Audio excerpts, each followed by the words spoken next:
Pastor Jithu ഇന്നത്തെ meeting ആരംഭിക്കുന്ന. പരിശുദ്ധ പിതാവേ, നല്ല സമയത്തിനായി കർത്താവിന് സ്തോത്രം ചെയ്യുന്നു. ഞങ്ങൾ ഒരുമിച്ച് കർത്താവെ ഞങ്ങളുടെ പാദപീഠത്തിലേക്ക് അടുത്ത് വരികയാണ്. കർത്താവെ, ഇന്നത്തെ ക്ലാസ് ഞങ്ങളുടെ ജീവിതത്തിൽ ഏറ്റവും അനുഗ്രഹമാക്കി അങ്ങ് തീർക്കണമെന്ന് പ്രാർത്ഥിക്കുന്നു. കർത്താവെ, ക്ലാസ്സുകൾ എടുക്കുന്ന ഞങ്ങളുടെ കർത്താവെ അധ്യാപകരെ ദൈവകരങ്ങളിലേക്ക് ഏൽപ്പിച്ച് പ്രാർത്ഥിക്കുന്നവരെല്ലാം കർത്താവെ ബലപ്പെടുത്തണമെന്ന് പ്രാർത്ഥിക്കുന്നു. കൂടി വന്നിരിക്കുന്ന എല്ലാ കർത്താവെ ദൈവമക്കളെല്ലാം ദൈവകരങ്ങളിലേക്ക് ഞങ്ങൾ ഏൽപ്പിച്ചു പ്രാർത്ഥിക്കുന്നു. ഞങ്ങൾക്കൊരു അനുഗ്രഹമായി തീരുവാൻ സർവശക്തനായ ദൈവം കൃപ നൽകണമെന്ന് പ്രാർത്ഥിക്കുന്നു. സകലത മുരനാഥന്റെ കരങ്ങളിൽ ഏൽപ്പിച്ചിരുന്നു. പ്രാർത്ഥനയുടെ യേശുനാമത്തിനെ ആമേൻ. കർത്താവിന്റെ അതിമഹത്വമുള്ള നാമം വാഴ്ത്തപ്പെടുമാറാകട്ടെ.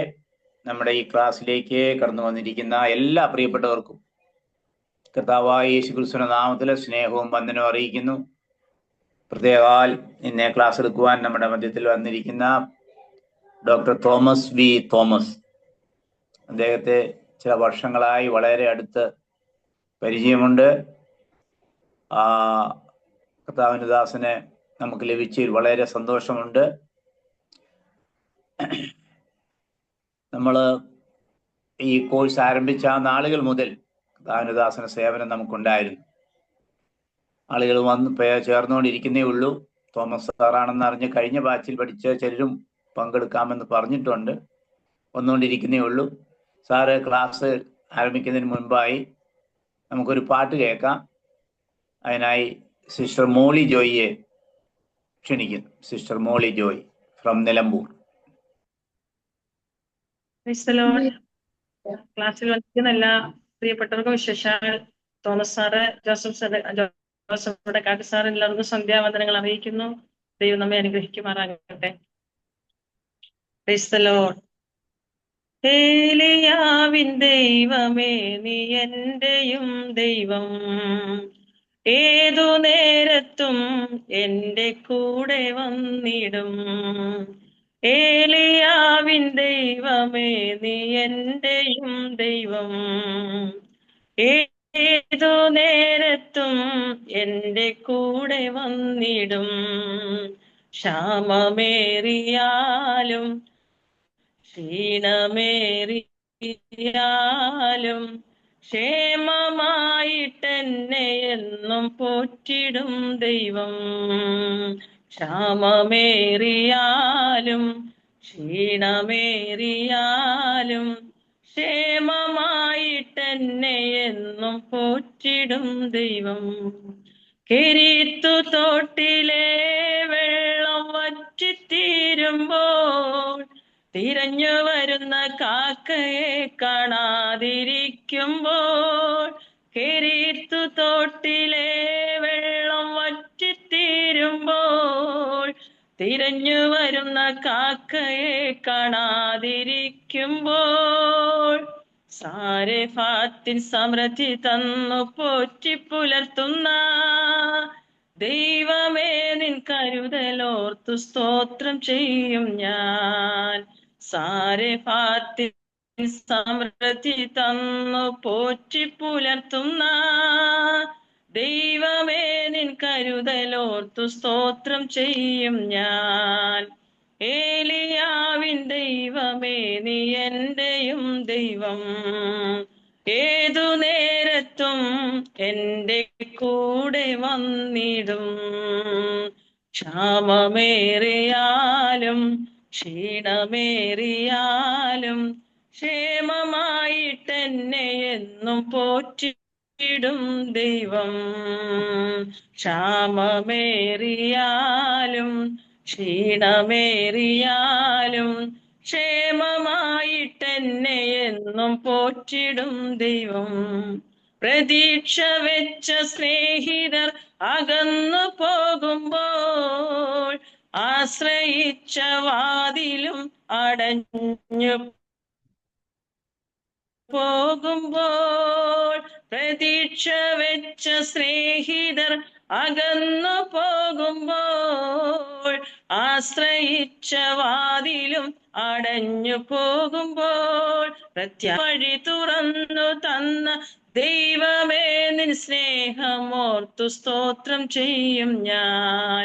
പ്രത്യാശ തന്നു കരം പിടിച്ചു പുതിയ വഴി തുറന്നു തന്ന ദൈവമേ നിൻ കരുതലോർത്തു സ്തോത്രം ചെയ്യും ഞാൻ. ഏലിയാവിൻ ദൈവമേ നീ എന്റെയും ദൈവം, ഏതു നേരത്തും എന്റെ കൂടെ വന്നിടും. ഏലിയാവിൻ ദൈവമേ നീ എന്റെയും ദൈവം, ഏതു നേരത്തും എന്റെ കൂടെ വന്നിടും. ക്ഷാമമേറിയാലും ക്ഷീണമേറിയാലും ക്ഷേമമായിട്ടെന്നെ എന്നും പോറ്റിടും ദൈവം. ക്ഷാമമേറിയാലും ക്ഷീണമേറിയാലും ക്ഷേമമായിട്ടെന്നെ എന്നും പോറ്റിടും ദൈവം. Praise the Lord. Praise the Lord. മനോഹരമായ ഗാനം പാടിയ പ്രിയ മോളി സഹോദരിയെ ദൈവം ധാരാളമായിട്ട് അനുഗ്രഹിക്കട്ടെ. നമ്മൾ അധികം സമയം കളയാതെ ക്ലാസ്സിലേക്ക് പ്രവേശിക്കുകയാണ്. കടന്നു വന്നിരിക്കുന്ന എല്ലാവർക്കും ഒരിക്കൽ കൂടി സ്നേഹം അറിയിക്കുന്നു. പ്രത്യേകാൽ നമ്മുടെ ജോർജ് സാറ് എന്തുമാത്രം ത്യാഗം സഹിച്ചാണ് ഇത് ചെയ്യുന്നതെന്ന് ഈ ഗ്രൂപ്പിൽ പങ്കെടുക്കുന്ന എല്ലാ പ്രിയപ്പെട്ടവരും അറിയണം. അദ്ദേഹത്തിന് വേണ്ടി പ്രാർത്ഥിക്കണം. എല്ലാ ദിവസവും രാവിലെയും വൈകിട്ടും അദ്ദേഹം വിവിധ ഗ്രൂപ്പുകൾക്ക്, എണ്ണമറ്റ ഗ്രൂപ്പുകൾക്ക് ആതിഥ്യം വഹിക്കുന്നു. അദ്ദേഹം ചെയ്ത ആ സേവനം കാരണമാണ് നമുക്ക് ഇങ്ങനെ ഒരു അവസരം ലഭിച്ചത്. ഹലോ, കേൾക്കുന്നുണ്ടല്ലോ അല്ലേ? ഓക്കെ, അപ്പോ മൈക്ക് മറ്റുള്ളവർ ഓഫാക്കി വെക്കണേ, ഒരിക്കൽ കൂടി ഓർപ്പിക്കുന്നു. ഇന്ന് ക്ലാസ് എടുക്കുന്നത് നിങ്ങൾ ചിലർക്കെങ്കിലും പരിചയം കാണും. ഡോക്ടർ തോമസ് വി തോമസ് ആണ്. അദ്ദേഹം ഇപ്പോൾ അമേരിക്കയിലാണ്. അവിടെ ബിഹേവിയറൽ സൈക്കോളജിസ്റ്റായിട്ട് സേവനം അനുഷ്ഠിക്കുന്നു. പ്രൊഫഷണൽ കൗൺസിലറാണ്. സാധാഗതിയിൽ ഞാൻ എൻ്റെ അടുത്ത് പ്രാർത്ഥനയ്ക്കും കൗൺസിലിങ്ങിനും എത്തുന്ന കേസുകൾ എനിക്കത് ബുദ്ധിമുട്ടാണ്, അല്ലെങ്കിൽ എൻ്റെ പരിധിക്കുള്ളിൽ നിൽക്കാത്ത കാര്യമാണെന്ന് തോന്നുമ്പോൾ ഞാൻ സാറിനെയാണ് വിളിച്ച് അറിയിക്കുന്നത്. അനേക വർഷത്തെ എക്സ്പീരിയൻസ് ഉണ്ട്. മാത്രമല്ല ഈ വിഷയങ്ങളിലെല്ലാം, തിയോളജി അടക്കമുള്ള വിഷയങ്ങളിൽ അദ്ദേഹത്തിന് ഉയർന്ന വിദ്യാഭ്യാസവും ഡോക്ടറേറ്റ് ബിരുദങ്ങളും ഉണ്ട്. അദ്ദേഹത്തിനെ ലഭിച്ചത് നമുക്ക് വലിയൊരു ഭാഗ്യമാണ്. നമ്മൾ നല്ലൊരു ശതമാനം സുവിശേഷകരും ക്രിസ്ത്യൻ പ്രവർത്തനത്തിൽ ഏർപ്പെടുന്നവരുമാണല്ലോ. നമ്മൾ അറിഞ്ഞിരിക്കേണ്ട ഒത്തിരി കാര്യങ്ങളുണ്ട്. അത് ഞാനെല്ലാം വിശദീകരിക്കുന്നില്ല. എങ്കിലും പ്രൊഫഷണലായിട്ട് കൗൺസിലിംഗ് ചെയ്യുന്ന ഒരാളെ നമുക്ക് ക്ലാസ് എടുക്കാൻ കിട്ടിയതിന് ഞാനൊരു എക്സാമ്പിൾ പറയാം. അതിൻ്റെ ആവശ്യകതയുടെ ഒരു എക്സാമ്പിൾ. ഒരു പാസ്റ്ററും കുടുംബവും എനിക്ക് പരിചയമുള്ളത് ഉണ്ടായിരുന്നു. ആ പാസ്റ്റർക്ക് ഒരു 10ാം ക്ലാസ്സിൽ പഠിക്കുന്ന ഒരു മകനുണ്ടായിരുന്നു. ആ മകന് ഒരു സ്വഭാവമുണ്ട്. അവൻ്റെ കൂട്ടുകാരുടെ ബാഗിൽ നിന്നും പണവും മറ്റു സാധനങ്ങളും മോഷ്ടിക്കുക. എന്നിട്ട് ഈ പാസ്റ്റർ ധരിച്ചു വെച്ചിരിക്കുന്നത് എന്തോ പിശാചുബാധയാണെന്നാണ്. എന്നിട്ട് ഈ പാസ്റ്റർ ഈ മകനെ ക്രൂരമായി മർദ്ദിക്കുമായിരുന്നു. നിസ്സഹായ അമ്മ വളരെ പ്രയാസപ്പെട്ടു, വളരെ സങ്കടപ്പെട്ടു. മടിച്ചാണെങ്കിൽ ഒരിക്കൽ എന്നോട് പാസ്റ്റർ ആ വിവരം പറഞ്ഞു. ഞാൻ അന്വേഷിച്ചപ്പോൾ അത് ഒരു രോഗാവസ്ഥയിലേക്ക് എത്തിയിട്ടുണ്ട്. വിദഗ്ധരായ ആളെ കാണണമെന്ന് ഞാൻ പറഞ്ഞു വിട്ടു. പക്ഷെ ഈ പാസ്റ്റർ ചെവിക്കൊണ്ടില്ല. ഇവനെ എന്നും സ്കൂളിൽ നിന്ന് പ്രശ്നം ഉണ്ടാക്കി വരും. നല്ല അടി പാസ്റ്റർ കൊടുക്കും. ഒരു ദിവസം സഖി കെട്ട് ഇവന്റെ കയ്യിൽ ചട്ടുകം പഴുപ്പിച്ച് വെച്ചു. കൈ വൃത്തത്തിൽ തൊലി പൊളിഞ്ഞ്. ഞാൻ ഒരിക്കലും ഈ മോനെ കണ്ടപ്പോ അവന്റെ കയ്യിൽ ഇങ്ങനെ അസാധാരണമായ തൊലി പൊളിഞ്ഞിരിക്കുന്നത് കണ്ടു. ഞാൻ അവനോട് ചോദിച്ചു, പറഞ്ഞത് അടുക്കളയിൽ നിന്ന് പറ്റിയതാന്ന് പറഞ്ഞു. ഞാൻ ഒന്നും കൂടെ അവനെ ചേർത്ത് പിടിച്ചുള്ളത് പറ, അങ്കിളിനോട് പറ എന്ന് പറഞ്ഞപ്പോൾ അവൻ കരയാൻ തുടങ്ങി. അപ്പം പപ്പ ചട്ടുകം പഴുപ്പിച്ച് വെച്ചതാണ്, പാസ്റ്ററാണ് അദ്ദേഹം. ആ പാസ്റ്റർക്ക് മനസ്സിലായില്ല ഇതൊരു രോഗമാണ്. അപ്പൊ നമുക്ക് ഇതുപോലെ ഒത്തിരി കുഞ്ഞുങ്ങളെ അല്ലെങ്കിൽ ഒത്തിരി അനുഭവങ്ങൾ നമ്മൾ വരുമ്പോൾ നമ്മൾ ഇതിന്റെ സത്യാവസ്ഥ അറിയാതെ എന്തെങ്കിലുമൊക്കെ ചെയ്യും. അങ്ങനെ ഉണ്ടാകാതിരിക്കാൻ വേണ്ടിയാണ് ഞാൻ ഈ കോഴ്സിന് പഠിപ്പിക്കാൻ വേണ്ടി ഈ കാര്യങ്ങൾ വിദഗ്ധമായിട്ട് അഭിപ്രായം പറയാൻ പറ്റുന്ന ആളുകളെ ക്ഷണിച്ചത്. വളരെ ശ്രദ്ധയോടുകൂടിയിരിക്കണം, കാര്യങ്ങൾ എഴുതിയെടുക്കണം. ഇതിൻ്റെ റെക്കോർഡിങ് പിന്നെ നമുക്ക് കിട്ടുന്നതാണ്. എങ്കിലും നേരിട്ട് അദ്ദേഹത്തിൽ നിന്ന് കേൾക്കുന്നതാണല്ലോ ഉചിതം. എന്തെങ്കിലും സംശയം ഉണ്ടെങ്കിൽ അവസാനം ചോദിക്കാൻ അവസരമുണ്ട്. ബഹുമാനപ്പെട്ട സാറിനെ ഈ ക്ലാസ് എടുക്കുന്നതിനായി വളരെ സ്നേഹപൂർവ്വം ക്ഷണിച്ചുകൊള്ളും. Good morning, good evening. ചേർന്ന എല്ലാവർക്കും വന്ദനങ്ങൾ അറിയിക്കുന്നു. ഞാൻ ക്ലാസ് എടുക്കുന്ന സമയത്ത് പല ഇംഗ്ലീഷ് വാക്കുകൾ വരും. കഴിഞ്ഞ ക്ലാസ്സുകളിലൊക്കെ ബഹുമാനപ്പെട്ട ജോസഫ് സാർ അത് പരിഭാഷപ്പെടുത്തുവാനായിട്ട് സഹായിച്ചു. കേരളവും ഇന്ത്യയുമായിട്ട് എനിക്ക് നല്ല ബന്ധങ്ങൾ ഉണ്ടെങ്കിലും ജീവിതത്തിൻ്റെ ഒരു 80%, 85% വർഷങ്ങളും കേരളത്തിൻ്റെ വെളിയിലാണ് ഞാൻ പഠിക്കുകയും ജീവിക്കുകയും ചെയ്തത്. അതുകൊണ്ട് മലയാള വാക്കുകളിൽ വരുന്ന തെറ്റുകൾ നിങ്ങൾ ക്ഷമിക്കുക. എന്തെങ്കിലും ബുദ്ധിമുട്ടായിട്ടുള്ള വാക്കുകൾ ഉണ്ടെങ്കിൽ ഞാൻ ജോസഫ് സാറിനോട് ചോദിക്കും. സംശയമുള്ളവർക്ക് വീണ്ടും എന്നെ കോണ്ടാക്ട് ചെയ്യാം. ഞാൻ എൻ്റെ വെബ്സൈറ്റും എൻ്റെ ഫോൺ നമ്പറും ഞാൻ ചാറ്റിനകത്ത് ഇട്ടിട്ടുണ്ട്. കഴിവുള്ളവര്, മറ്റേ ബുദ്ധിമുട്ടില്ലാത്തവരെല്ലാം ക്യാമറ ഒന്ന് ഓൺ ചെയ്യണം. എനിക്കെല്ലാരെയും കാണാനായിട്ട് സാധിക്കത്തില്ല, പക്ഷെ അതൊരു നല്ല കാര്യമാണ്. പ്രത്യേകിച്ച് ക്ലാസ് എടുക്കുന്നവർക്ക് നിങ്ങളെ കാണുവാനും അത് വളരെയധികം സഹായം ചെയ്യും. അതുപോലെ സമയത്തിന് നമ്മൾ ചേരണം. വരുന്ന ആഴ്ചയിലും ഞാനായിരിക്കും ക്ലാസ്സുകൾ എടുക്കുന്നത്. കൃത്യസമയത്ത് ചേർന്നാൽ കൃത്യസമയത്ത് നമുക്ക് നിർത്താം. ഇന്ന് തന്നെ ഇപ്പോൾ ഒരു 5-6 മിനിറ്റ് താമസിച്ചു പോയി. നമ്മുടെ വിഷയത്തിലേക്ക് കടക്കുകയാണ്. ബഹുമാനപ്പെട്ട ജോസഫ് സാറ് പറഞ്ഞ ആ കഥ അതൊരു യഥാർത്ഥ കഥയാണ്. ഉദാഹരണമായിട്ട് പറഞ്ഞാൽ, സാധാരണ ജനങ്ങൾക്ക്, സുവിശേഷ വേല ചെയ്യുന്നവർക്ക്, പാസ്റ്റർമാർക്ക്, തിരുമേനിമാർക്ക്, അച്ഛന്മാർക്ക്, ഇവരിൽ ഒരു മജോറിറ്റി ആൾക്കാർക്കും ബഹുഭൂരിപക്ഷം ആളുകൾക്കും മാനസിക രോഗം എന്താണെന്ന് അറിയത്തില്ല. ഏത് കണ്ടാലും എന്ത് കണ്ടാലും നമുക്ക് പ്രാർത്ഥിക്കാമെന്ന് പറഞ്ഞ് അതിനെ നിസ്സാരവൽക്കരിക്കുന്ന ഒരു പ്രവണതയുണ്ട്.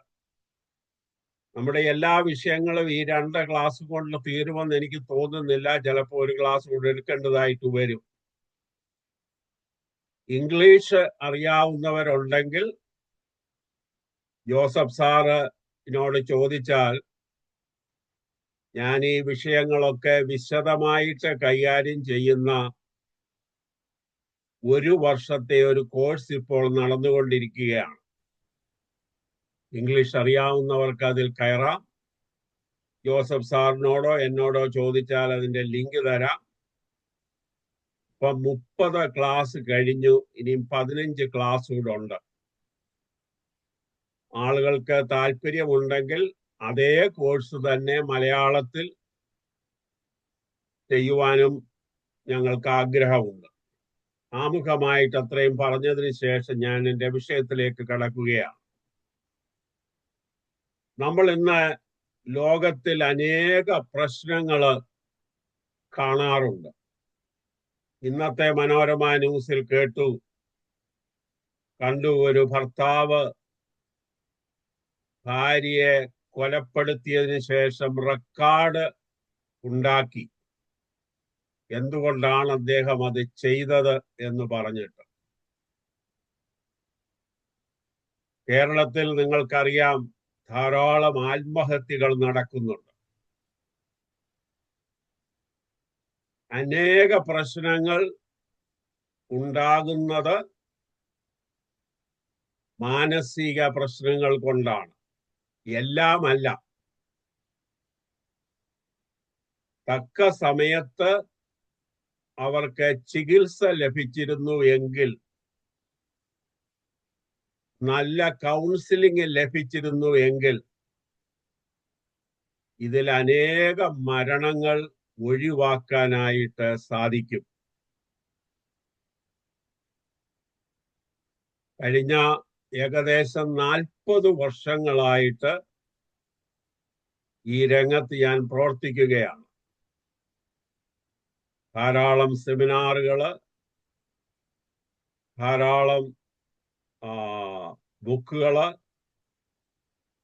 അതുപോലെ തന്നെ ക്ലാസ്സുകൾ എടുത്താണ് ഇത് ബോധവൽക്കരിക്കാനായിട്ട് ശ്രമിക്കുന്നത്. നിങ്ങൾ അതുകൊണ്ട് ഈ പറയുന്ന കാര്യങ്ങളൊക്കെ വളരെ ശ്രദ്ധയോടുകൂടി കേൾക്കണം. ഞാൻ ആമുഖം പറഞ്ഞുവെങ്കിലും വേണ്ടി വന്ന ഒരു ക്ലാസ് കൂടെ ഞാൻ എടുക്കാം. ഹൃദയവേദന അനുഭവിക്കുന്നവര്, മുറിവേറ്റ ദാമ്പത്യ ബന്ധങ്ങൾ,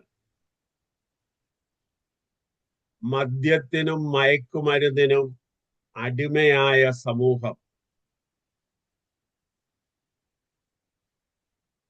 വളരെ വേദന ഉണ്ടാക്കുന്ന പ്രവർത്തികൾ ചെയ്യുന്ന കുഞ്ഞുങ്ങൾ, യുവതി യുവാക്കന്മാർ,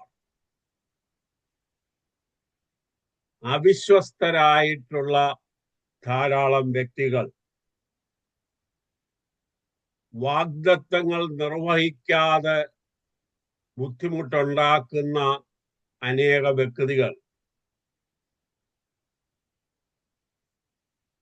മുറിവേറ്റ കുടുംബങ്ങൾ, ഒരു പേന എനിക്ക് ഒപ്പിച്ചേട്ടാ, ഗ്ലാസ് പോലെ പൊട്ടിച്ചിതറുന്ന കുടുംബങ്ങൾ,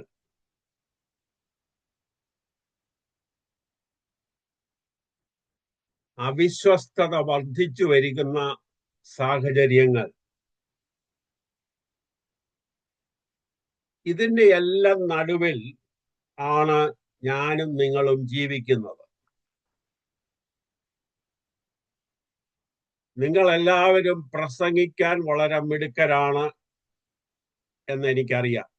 കാരണം ചേർന്നിരിക്കുന്ന നിങ്ങൾ അനേകരെ സുവിശേഷ വേലയിലും സഭാരംഗത്തും പ്രവർത്തിക്കുന്നവരാണ്. നമ്മൾ സാധാരണ പ്രസംഗിക്കുന്ന ഒരു വിഷയമുണ്ട്, വേദപുസ്തകം എല്ലാം പരിഹാരമാണ്,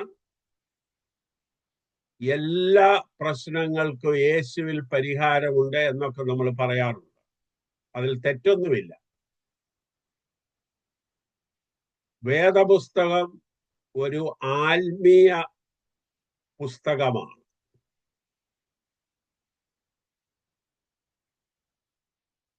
എയർപ്ലെയിൻ ഉണ്ടാക്കുന്നതിനെ കുറിച്ച് അതിനകത്ത് എഴുതിയിട്ടില്ല. മനുഷ്യന്റെ അറിവ് വർദ്ധിക്കുമെന്ന് എഴുതിയിട്ടുണ്ട്. അതുകൊണ്ട് ഈ പറയുന്ന കാര്യങ്ങൾ നല്ല കാര്യങ്ങൾ എന്നുള്ള നിലയിൽ നിങ്ങൾ ഏറ്റെടുക്കണം. നമ്മൾ എല്ലാവരും മനസ്സിലാക്കേണ്ട, നിങ്ങളിൽ നേരത്തെ ക്ലാസ് അറ്റൻഡ് ചെയ്തിട്ടുള്ളവർക്ക് ഇത് പുതുമയല്ലായിരിക്കാം ഞാൻ പറയാൻ പോകുന്നത്. മനുഷ്യന് പ്രധാനമായിട്ട് 4 ആവശ്യങ്ങളാണുള്ളത്. അത് 5 or 6 എന്ന് പറഞ്ഞാലും എനിക്ക് അവരോട് വിരോധമില്ല. കാരണം നിങ്ങള് ഈ ലോകത്തിന്റെ പ്രശ്നങ്ങളെ കൈകാര്യം ചെയ്യുന്നവരാണ്, കുടുംബ പ്രശ്നങ്ങളെ കൈകാര്യം ചെയ്യുന്നവരാണ്. അപ്പൊ നിങ്ങൾ ഇത് മനസ്സിലാക്കണം, ഞാൻ മനസ്സിലാക്കണം. ഞാനിത് മനസ്സിലാക്കിയത് കൊണ്ട് എനിക്കൊത്തിരി പ്രയോജനം എൻ്റെ ജീവിതത്തിൽ ഉണ്ടായി. മനുഷ്യന് 4 ആവശ്യങ്ങളാണുള്ളത്. ഒന്ന്, നമ്മളുടെ ശാരീരികമായിട്ടുള്ള ആവശ്യങ്ങൾ. ഞാൻ എല്ലാം വിവരിച്ചു പറയാനായിട്ട് സമയമില്ല, പെട്ടെന്ന് ആ വിഷയം പറയുകയാണ്. ദൈവം അനുവദിച്ചാൽ വേറൊരു സമയത്ത് നമുക്കിത് കൂടുതൽ സംസാരിക്കണമെങ്കിൽ അതിനൊരു അവസരം നമ്മൾക്ക് ഉണ്ടാക്കാം. ഈ 4 ആവശ്യങ്ങൾ എന്ന് പറയുന്നതിൽ ഒന്ന് ശാരീരിക ആവശ്യം, വൈകാരിക ആവശ്യം, മാനസിക ആവശ്യം, ആത്മീക ആവശ്യം. ഈ 4 ആവശ്യങ്ങളിൽ ഏതാണ് ഏറ്റവും വലിയ ആവശ്യമെന്നുള്ളത് ആർക്കെങ്കിലും ഒന്ന് പറയാം? ആർക്കെങ്കിലും ഫോണുള്ളവരൊന്ന് അൺമ്യൂട്ട് ചെയ്തിട്ട് പറഞ്ഞാൽ എല്ലാവർക്കും കേൾക്കാം. ആവശ്യങ്ങളിൽ ഓക്കെ, മാനസികമാണ്. ഓക്കെ, വേറെ ആർക്കെങ്കിലും ഉണ്ടോ? അഭിപ്രായമുള്ളവർക്ക് പറയാം കേട്ടോ. ആത്മീയം. ഓക്കെ, എലിയാസ് പറയുന്നു ആത്മീയമാണെന്ന്. നാലും ഒരുപോലെ ആവശ്യമാണ്. ഓക്കെ, ജോളി സഹോദരിയ. ഓക്കെ, വളരെ നല്ലത്. ക്യാമറ ഓൺ ചെയ്തതില് 4 ഒരാവശ്യമാണ്. ഓക്കെ, ആർക്കേലും ഒരാൾക്കൂടെ പറയാൻ അവസരം തരാം. പേടിക്കുകയൊന്നും വേണ്ട, ഞാൻ ചെവിക്ക് പിടിക്കുകയൊന്നുമില്ല. ഞാൻ അവിടെ നിന്നൊരു 1000 മൈൽ ദൂരെയായിരിക്കുന്നത്.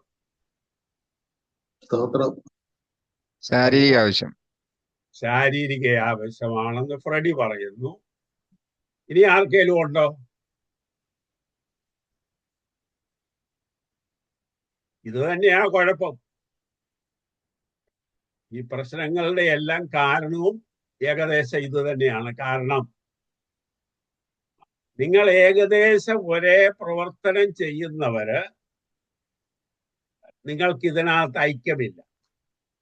അതിൽ തെറ്റൊന്നുമില്ല കേട്ടോ, തെറ്റൊന്നുമില്ല.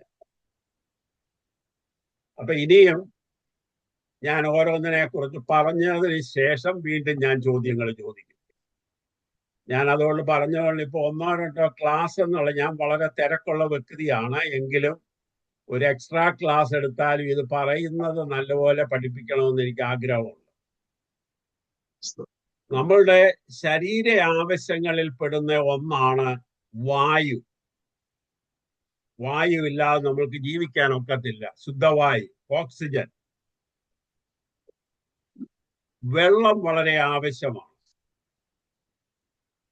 സൂര്യപ്രകാശം വളരെ ആവശ്യമാണ്. എക്സസൈസ് വളരെ ആവശ്യമാണ്. വിശ്രമം നമ്മൾക്ക് ആവശ്യമാണ്. ഞാനിപ്പോ ഈ ക്ലാസ് കഴിഞ്ഞതിന് ശേഷം 1-2 ഗ്ലാസ് വെള്ളം കുടിച്ചതിന് ശേഷം എനിക്ക് വിശ്രമത്തിന് വേണ്ടി ഉള്ള ഒരു മാർഗമാണ് ഒരു അരമണിക്കൂർ പോയി TV പ്രോഗ്രാം കാണും. വളരെ റിലാക്സ്ഡ് ആയിട്ടുള്ള ഒരു കസേരയിലിരുന്ന് അത് കാണും. അത് കഴിഞ്ഞിട്ട് എൻ്റെ ഗാർഡനിൽ ഞാൻ ഇറങ്ങി, ഞാൻ എൻ്റെ മക്കളെന്നാ പറയുന്നത്, എൻ്റെ മക്കളായിരിക്കുന്ന പാവലിനോടും, അപ്പൊ നിങ്ങളിത് കേൾക്കുമ്പോൾ ഓർക്കും ഡോക്ടർക്ക് സുഖമില്ലാത്ത ആളാണെന്ന്. എൻ്റെ പാവലിനോടും, എൻ്റെ ടൊമാറ്റോയോടും, മുളകിനോടും, വെണ്ടയ്ക്കായോടും, പീച്ചിലിനോടും, കോവലിനോടും ഒക്കെ ഞാൻ സംസാരിക്കും. അതെനിക്ക് ഒത്തിരി റിലാക്സ് തരും. പിന്നെ നമുക്ക് ഷെൽട്ടർ ആവശ്യമുണ്ട്, നമുക്ക് വീട് ആവശ്യമുണ്ട്, നമുക്ക് സൗഖ്യം ആവശ്യമുണ്ട്. സൗഖ്യം എന്ന് പറയുന്നത് ശാരീരികവും ആന്തരിക സൗഖ്യവും. പിന്നെ ഫൈനാൻസ് ആവശ്യമുണ്ട്, പണം. ഇനി ഞാനൊരു ചോദ്യം ചോദിക്കുകയാണ്. ഈ 9 ആവശ്യങ്ങളിൽ ഏതാണ് ഒന്നിനേക്കാൾ ഒന്ന് കൂടുതൽ നമുക്ക് ആവശ്യമുള്ളതെന്ന് എന്തൊക്കെയാ? ആർക്കെങ്കിലും ഒന്ന് പറയാം? ഓക്സിജൻ. ഓക്സിജൻ. ഓക്സിജൻ. ഓക്കെ. വായു, വെള്ളം. വായുവും വായു, വെള്ളവും. വെള്ളം. ഓക്കെ. ആർക്കേലും ഇനി ഒന്നുകൂടെ പറയാം? ഓക്കെ. അപ്പൊ ഞാൻ എൻ്റെ ഒരു ചോദ്യം നിങ്ങളോടുണ്ട്. ഞാൻ നിങ്ങൾക്ക് ഒത്തിരി വെള്ളം അങ്ങ് കുടിക്കാൻ തരിക. എത്ര ഗ്യാലം വെള്ളം വേണേലും നിങ്ങൾ കുടിച്ചോണം. നിങ്ങളെ ഒരു തുറന്ന സ്ഥലത്ത് വായു കൊള്ളത്തിരുത്തുക, ശുദ്ധവായു. എത്ര നാള് നിങ്ങൾക്ക് അവിടെ അങ്ങനെ ഇരിക്കാൻ ഒക്കും?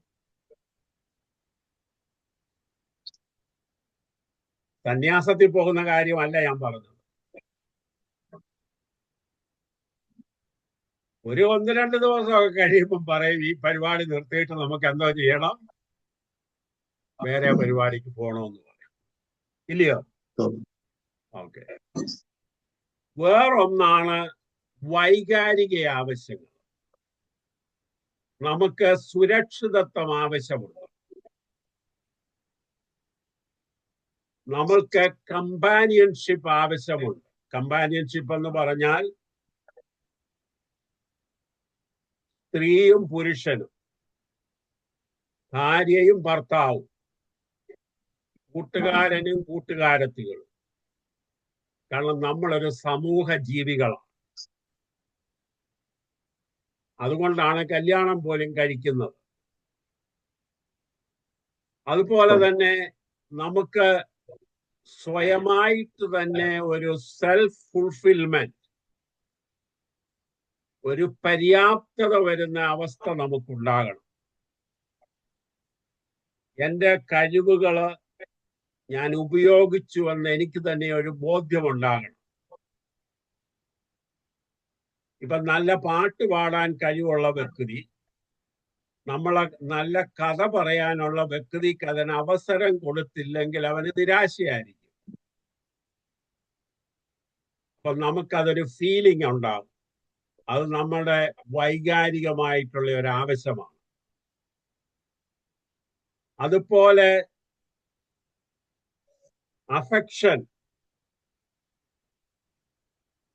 അതിന് വേറൊരു വാക്ക് വേണമെങ്കിൽ നമുക്ക് സ്നേഹമെന്ന് പറയാം. എന്നാൽ അതിനേക്കാൾ അഫെക്ഷന് വേറെ വാക്ക് എന്തെങ്കിലും ഉണ്ടോ ജോസഫ് സാറേ? ആ പോട്ട്. ആ അഫെക്ഷൻ നമ്മൾ സ്വീകരിക്കുകയും കൊടുക്കുകയും വേണം, വാങ്ങുകയും കൊടുക്കുകയും ചെയ്യണം. ഇന്റിമസി വേണമെങ്കിൽ നമുക്ക് വാത്സല്യം എന്ന് പറയാം സാർ. വാത്സല്യം. ഒരു വാത്സല്യം കൊടുക്കുകയും വാങ്ങിക്കുകയും വേണം. അതെല്ലാവരും, ഭാര്യയും ഭർത്താവും. അനേക ഭാര്യമാർ എന്നോട് പറഞ്ഞിട്ടുണ്ട്, ഞങ്ങളുടെ അച്ചായൻ എന്നോട് ഒരു വാത്സല്യത്തോട് സന്തോഷത്തോട് സംസാരിച്ചിട്ട് വർഷങ്ങളായി. ഇതേ സംഗതി തന്നെ ഭർത്താക്കന്മാരും എന്നോട് പറഞ്ഞിട്ടുണ്ട്. പിന്നെ വേറൊന്നാണ് സെൽഫ് എസ്റ്റീം എന്ന് പറയുന്നത്. അത് സെൽഫ് ഫുൾഫിൽമെന്റുമായിട്ട് ബന്ധപ്പെട്ടതാണ്. നമുക്ക് നമ്മെ തന്നെ ഒരു മതിപ്പുണ്ടായിരിക്കണം. ആ നമ്മെ തന്നെ ഒരു മതിപ്പില്ലെങ്കിൽ ഞാൻ ഒന്നുമില്ല എന്നുള്ള ഒരവസ്ഥയിലേക്ക് നമ്മൾ കടന്നു പോകും. പിന്നെ നമുക്ക് റിക്രിയേഷൻ വളരെ ആവശ്യമാണ്. റിക്രിയേഷനിൽ പെടുന്നതാണ് പണ്ടുകാലത്ത് സ്നേക്ക് ആൻഡ് ലാഡർ കളിക്കുക, ക്യാരംസ് കളിക്കുക, ചെസ് കളിക്കുക. ചെറുപ്പത്തിലൊക്കെ നിങ്ങൾ കളിച്ചിട്ടുണ്ടോ? വട്ട് കളിക്കുക, പന്ത് കളിക്കുക, ഇതൊക്കെ ചെയ്തിട്ടില്ല. പിന്നെ വേറൊന്നാണ് സ്നേഹം വാങ്ങുകയും കൊടുക്കുകയും ചെയ്യുക. വാത്സല്യം വേറൊന്ന്, സ്നേഹം വേറൊന്ന്. ആ സ്നേഹം ദൈവത്തിൽ നിന്ന് സ്വീകരിക്കുകയും ദൈവത്തിന് കൊടുക്കുകയും ചെയ്യുക. ഞാന് സമയമില്ലാത്തതുകൊണ്ട് ആരോടും ചോദിച്ച് സമയം കളയുന്നില്ല. ഇതിലേതെങ്കിലും ഒന്നിനേക്കാൾ മെച്ചമായിട്ടുള്ളതുണ്ടോ?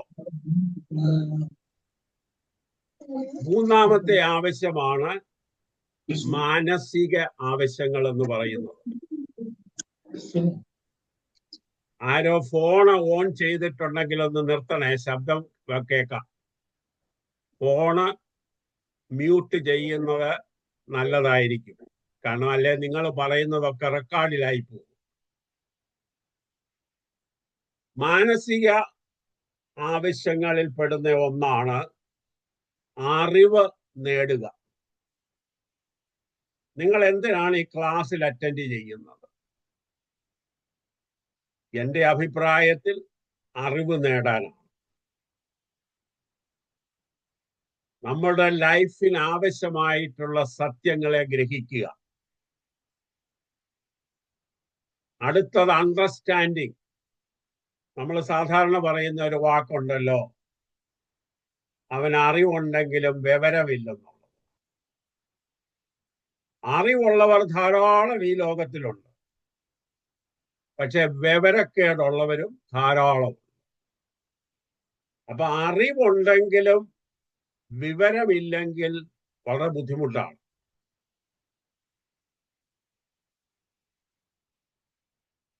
നമ്മൾ അറിഞ്ഞിരിക്കുന്ന സത്യങ്ങളെ എങ്ങനെ നമ്മൾ പ്രാബല്യത്തിൽ ആക്കണം. ഉദാഹരണമായിട്ട് പറഞ്ഞാൽ, ഇപ്പം ബസ് വരുമ്പോൾ ബസ്സിൽ കയറണം, കയറിയാൽ മാത്രമേ നമുക്ക് അടുത്ത സ്ഥലത്ത് ചെല്ലാൻ സാധിക്കത്തുള്ളൂ. അത് നമ്മുടെ ഒരു അറിവാണ്. എന്നാൽ വിവരമുള്ളവൻ വണ്ടി വന്ന് നിൽക്കും, കതക് തുറന്ന് സാവധാനത്തിൽ കയറി സീറ്റേൽ ഇരുന്ന്, കാറാണെങ്കിൽ സീറ്റ് ബെൽറ്റ് ഒക്കെ മുറുക്കിയതിന് ശേഷമാണ് യാത്ര ചെയ്യുന്നത്. അറിവ് മാത്രം പോരാ, വിവരവും വേണം. ഇന്ന സ്ഥലത്തേക്ക് ഇന്ന ബസ്സാണ് പോകുന്നെന്നുള്ള അറിവ്, അത് നമ്മൾ വിവരത്തോടു കൂടി പെരുമാറണം. അതിൽ മൂന്നാമത്തെ കാര്യമാണ് കമ്മ്യൂണിക്കേഷൻ, ആശയവിനിമയം എന്ന് പറയുന്നത്. നമ്മളിൽ പലർക്കും അറിവുണ്ട്, വിവരമുണ്ട്, പക്ഷെ കമ്മ്യൂണിക്കേറ്റ് ചെയ്യാനായിട്ട് അറിയത്തില്ല. കമ്മ്യൂണിക്കേറ്റ് ചെയ്യണമെന്നുണ്ടെങ്കിൽ ഒരു ഉദാഹരണം ഞാൻ പറയാം. ഞാനിപ്പോ എന്തുകൊണ്ടാണ് വളരെ സാവധാനത്തിൽ സംസാരിക്കുകയും നിങ്ങളോട് ചോദ്യങ്ങൾ ചോദിക്കുകയും ചെയ്യുന്ന എന്തിനാണെന്ന് ചോദിച്ചാൽ, നിങ്ങളോട് കമ്മ്യൂണിക്കേറ്റ് ചെയ്യാനാണ്, ആശയവിനിമയം. അപ്പൊ നിങ്ങൾക്ക് സംശയമുണ്ട്, എന്നോട് ചോദിക്കാം. ഞാൻ പറയുന്നത് നിങ്ങൾക്ക് മനസ്സിലാകുന്നോ എന്ന് നിങ്ങൾക്ക് പറയുകയും ചെയ്യാം. നമ്മുടെ ചിന്തകളും വികാരങ്ങളും നമ്മൾ കമ്മ്യൂണിക്കേറ്റ് ചെയ്യണം, ആശയവിനിമയം ചെയ്യണം. അനേക കുടുംബ പ്രശ്നങ്ങൾ ഉണ്ടാകുന്നത് ആശയവിനിമയം ചെയ്യാത്തത് കൊണ്ടാണ്. അനേക ഭാര്യമാർ എന്നോട് പറഞ്ഞിട്ടുണ്ട്, സാറേ, എൻ്റെ ഭർത്താവ് എന്നോട് ശരിക്കൊന്ന് സംസാരിച്ചിട്ട് വർഷങ്ങളായി. ഇതേ സംഗതി തന്നെ ഭർത്താക്കന്മാരും പറയും, എൻ്റെ ഭാര്യ ശരിക്കും എന്നോടൊന്നും മിണ്ടിയിട്ട് വർഷങ്ങളായി. പക്ഷേ ഹല്ലേലൂയായും സ്തോത്രവും വായിൽ നിന്ന് 24 മണിക്കൂർ വരികയും ചെയ്യും. അതിന് യാതൊരു കുറവുമില്ല. പാട്ട് പാടുന്നത് കേട്ടാൽ ദൈവം തമ്പുരാൻ മേളിൽ നിന്ന് ഇങ്ങനെ താപ്പോട്ട് നോക്കും, എൻ്റെ മകനും മകളുമാണോ ഈ പാടുന്നതെന്ന് കാണാനായിട്ട്. പക്ഷെങ്കിൽ അന്യോന്യം കമ്മ്യൂണിക്കേറ്റ് ചെയ്യുന്നില്ല. പാസ്റ്റർമാരും സഭാജനങ്ങളും പാസ്റ്റർമാരും ആശയവിനിമയം ചെയ്യേണ്ടത് വളരെ ആവശ്യമാണ്. ഈ ലോകത്തിലെ ഒത്തിരി പ്രശ്നങ്ങൾ ആശയവിനിമയം കൊണ്ട് പരിഹരിക്കാവുന്നതാണ്. നിങ്ങൾ പത്രം വായിക്കുന്നവർക്കറിയാം, ഒത്തിരി പ്രശ്നങ്ങൾ ഈ ലോകത്തിലുണ്ട്. ഇപ്പോൾ ആശയവിനിമയത്തിന്റെ കുഴപ്പമാണ്. ഒരാൾ പറയുന്നത് വേറൊരാൾ മനസ്സിലാക്കുന്നില്ല. ആ വിഷയത്തിൽ അവസാനത്തെ കാര്യമാണ് സൗന്ദര്യം എന്ന് പറയുന്നത്. അതായത് സൗന്ദര്യത്തിന് വേണ്ടി മനുഷ്യൻ എന്തും ചെയ്യും. അത് പുരുഷനല്ല സ്ത്രീയല്ല, രണ്ടുപേരും ചെയ്യും, കുഞ്ഞുങ്ങളും ചെയ്യും. ധാരാളം പണം അതിനു വേണ്ടി കൊടുക്കും. ഒരു സുന്ദരിയായ സ്ത്രീയെ കണ്ടാൽ പുരുഷൻ നോക്കും. നല്ല സൗന്ദര്യമുള്ള ഒരു പുരുഷനെ കണ്ടാൽ സ്ത്രീയും നോക്കും. പക്ഷെങ്കിൽ അത് ദൈവം നമുക്ക് തന്ന സൗന്ദര്യമാണെന്ന് കണ്ട് അത് അപ്രീഷിയേറ്റ് ചെയ്യുക ആണ് നമ്മൾ ചെയ്യേണ്ടത്. നമ്മൾ പൂക്കളെ കണ്ടാൽ നമ്മൾ സൗന്ദര്യം ആസ്വദിക്കും. ഇനിയും നാലാമത്തെ സംഗതി ആത്മീയ ആവശ്യങ്ങളാണ്. അതിലൊന്നാണ് സേവനം, മറ്റുള്ളവരെ സഹായിക്കുക. 2 സ്നേഹം, യഥാർത്ഥത്തിൽ സ്നേഹം പങ്കുവയ്ക്കുക. മറ്റുള്ളവരെ ത്യാഗമനസ്സോടുകൂടി സ്നേഹിക്കുക. ദൈവം സ്നേഹമാകുന്നു.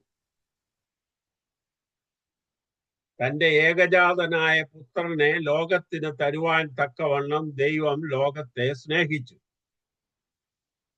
സെൽഫിഷ്നെസ് ആ സ്നേഹത്തിനില്ല. ഒരാൾ പട്ടിണി കിടക്കുന്ന കണ്ടാൽ ആ വ്യക്തിക്ക് ആഹാരം കൊടുക്കാനുണ്ടെങ്കിൽ കൊടുക്കുക. 3-ാമത്തെ സംഗതിയാണ് ഫെയ്ത്ത്. ഫെയ്ത്ത് എന്ന് പറയുന്നത് എന്താ സാറേ അതിന്റെ മലയാളം? വിശ്വാസം. അതായത് ദൈവത്തിന്റെ ഹിതത്തിന് വേണ്ടി നമ്മൾ സമർപ്പിക്കുകയും അവന്റെ ഇഷ്ടത്തിനനുസരിച്ച് നമ്മുടെ ജീവിതത്തെ ക്രമപ്പെടുത്തുകയും ചെയ്യുക. നമ്മൾ അവനിൽ പൂർണ്ണ വിശ്വാസം സമർപ്പിക്കുക. അവിടെയും കമ്മ്യൂണിക്കേഷന് പ്രാധാന്യമുണ്ട്. അവിടാണ് പ്രാർത്ഥന വരുന്നത്. ദൈവവും നാമുമായിട്ടുള്ള ആശയവിനിമയം ചെയ്യുക. ഇനി ഞാൻ നിങ്ങളോട് ചോദിക്കട്ടെ, ഇത്രയും കാര്യങ്ങൾ വേഗത്തിൽ പറഞ്ഞു എങ്കിലും ഇതിലേതാണ് ഒന്നിനേക്കാൾ ഒന്ന് പ്രാധാന്യം അർഹിക്കുന്നതെന്നൊന്ന് പറയാം.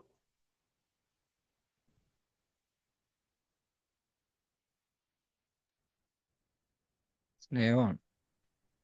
സ്നേഹം. ഓക്കെ. അടുത്ത ആരെങ്കിലും ഉണ്ടോ? വിശ്വാസം. ഓക്കെ, നല്ലത്. ഇനി ആരെങ്കിലും ഉണ്ടോ? സേവനം. ഓക്കെ, സേവനം. ഒരാൾക്കൂടെ അവസരം കൊടുക്കാം. ആരെങ്കിലും ഉണ്ടോ?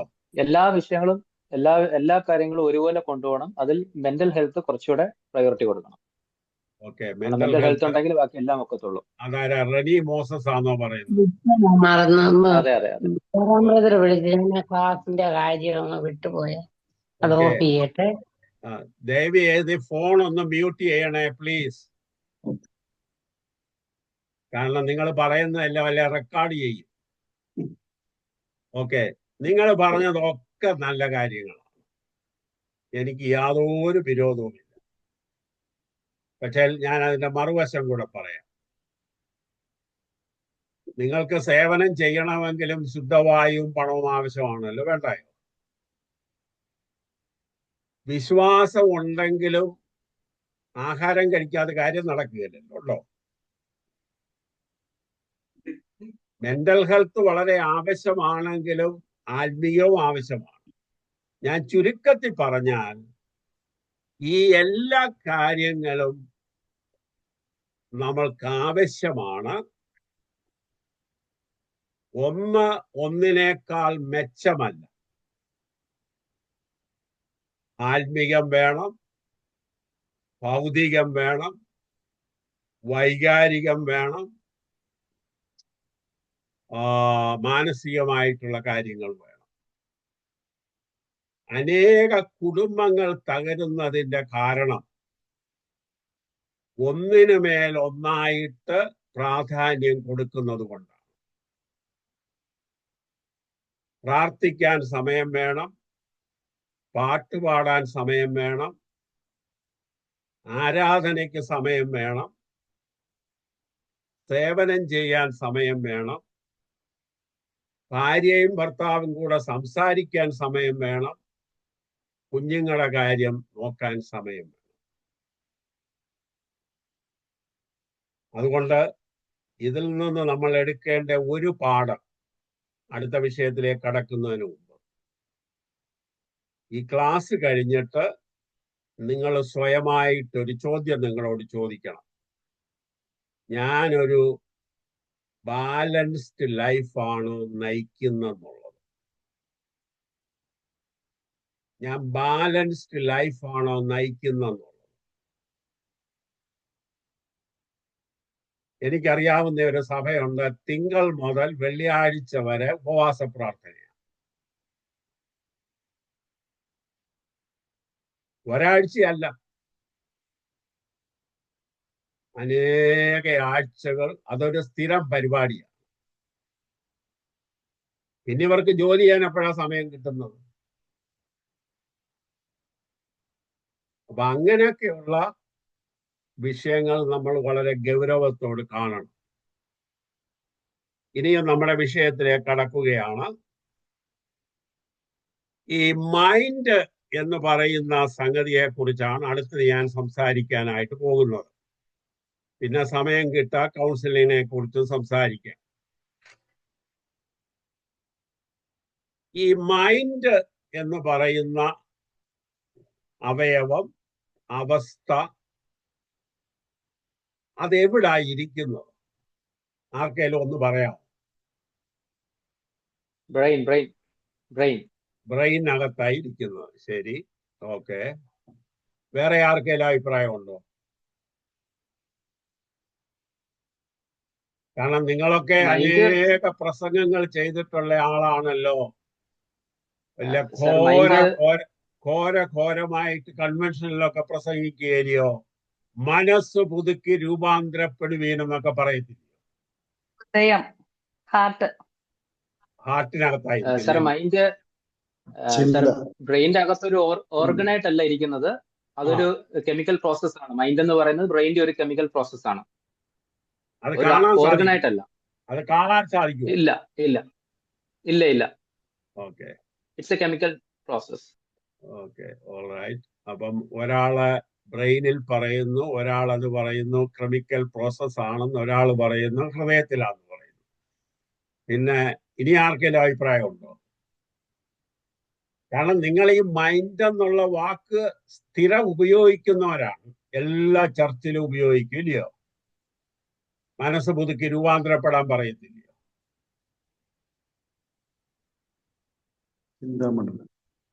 നമ്മുടെ ചിന്താമണ്ഡലം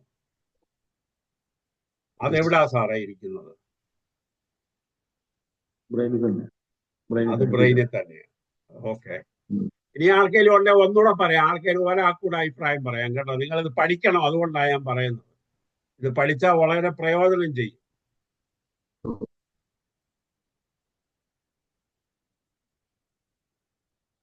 അപ്പൊ ഇനിയെങ്കിലും ഈ മൈൻഡിനെ കുറിച്ചൊന്ന് പഠിച്ചിട്ട് മനസ്സ് പുതുക്കി രൂപാന്തരപ്പെടാവൂ എന്ന് പ്രസംഗിക്കാം.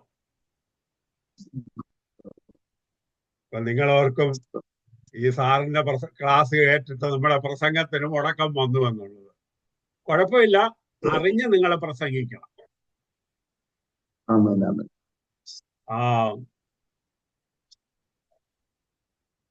അതായത് ഈ മൈൻഡ് ആണ് ഈ ലോകത്തെ കുറിച്ച് നമുക്ക് മനസ്സിലാക്കുവാനും നമ്മളുടെ പ്രവർത്തികളെ നിയന്ത്രിക്കുന്നതുമായിട്ടുള്ള ഒരവസ്ഥയാണ് മൈൻഡ്. നമ്മളുടെ വികാരങ്ങൾ, ചിന്തകളെയെല്ലാം അത് നിയന്ത്രിക്കുന്നു. നമ്മൾക്ക് സുബോധത്തോടെ ചിന്തിക്കാൻ സാധിക്കുന്നത് ഇതും കൊണ്ടാണ്. നമ്മളുടെ ചിന്തകൾ മനസ്സിൽ കൂടെ കടന്നു പോകുന്നത് കൊണ്ടാണ് നമുക്കൊരു തീരുമാനത്തിലെത്താനായിട്ട് സാധിക്കുന്നത്. ഈ മൈൻഡ് ഉള്ളത് കൊണ്ടാണ് നമുക്ക് വികാരങ്ങൾ ഉണ്ടാകുന്നത്, നമ്മുടെ ഇച്ഛകൾ ഉണ്ടാകുന്നത്, നമുക്ക് കാര്യങ്ങളെ നോക്കിക്കണ്ട് ചെയ്യാനായിട്ടുള്ള റീസണിങ് എബിലിറ്റി ഉണ്ടാകുന്നത്.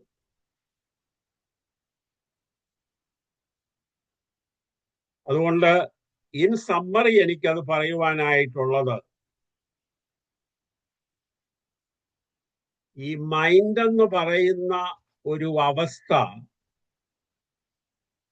നമ്മളുടെ ചിന്തകളുമായിട്ട് വളരെ ബന്ധപ്പെട്ടിട്ടുള്ളതാണ്. നമ്മുടെ കണ്ണ്, നമ്മുടെ ചെവി, നമ്മളുടെ ഹൃദയം, നമ്മുടെ ബ്രെയിൻ, നമ്മുടെ തല, നമ്മുടെ കാല് പോലെ നമുക്കത് കാണാനായിട്ട് സാധിക്കത്തില്ല. മനസ്സ് പുതുക്കി രൂപാന്തരപ്പെടുക എന്ന് പറഞ്ഞാൽ നമ്മുടെ ചിന്തകളെ ഒരു മാറ്റത്തിലേക്ക് കൊണ്ടുവരിക എന്നുള്ളതാണ്. സാത്താന്റെ ചിന്തകളിൽ നിന്ന് ദൈവിക ചിന്തകളിലേക്ക് കൊണ്ടുവരിക. ആ മനസ്സിനെ നമ്മൾ മാറ്റുകയാണ് ചെയ്യുന്നത്, നമ്മുടെ ചിന്തകളെ മാറ്റുക ചെയ്യുന്നത്. അപ്പൊ അതുകൊണ്ട് ആണ് ഒരു മാനസിക പ്രയാസമുള്ള വ്യക്തിയെ ശരിയാക്കുവാനായിട്ട് സൗഖ്യപ്പെടുത്താൻ വളരെ ബുദ്ധിമുട്ട് അനുഭവിക്കുന്നത്. കാരണം കണ്ണിനൊരു വേദന വന്നാൽ കണ്ണ് ഡോക്ടർ അടുക്ക പോകാം, ചെവിക്ക് വേദന വന്നാൽ ചെവി ഡോക്ടർ അടുക്ക പോകാം, കാലിന് വേദന വന്നാൽ കാലിന്റെ ഡോക്ടർ അടുക്ക പോകാം. എന്നാൽ മനസ്സിന്റെ വേദന വന്നു കഴിയുന്നവർക്ക് അതിനുള്ളവരെ കാണാനുള്ള സൗകര്യങ്ങൾ ഇന്ന് ലോകത്തിൽ പലയിടത്തും വളരെ പരിമിതമാണ്. ഇനിയും ആരോഗ്യമുള്ള ഒരു മനസ്സ് എന്താണ് എന്ന് നമുക്കൊന്ന് ചിന്തിക്കാം. നമ്മളുടെ വികാരങ്ങൾ,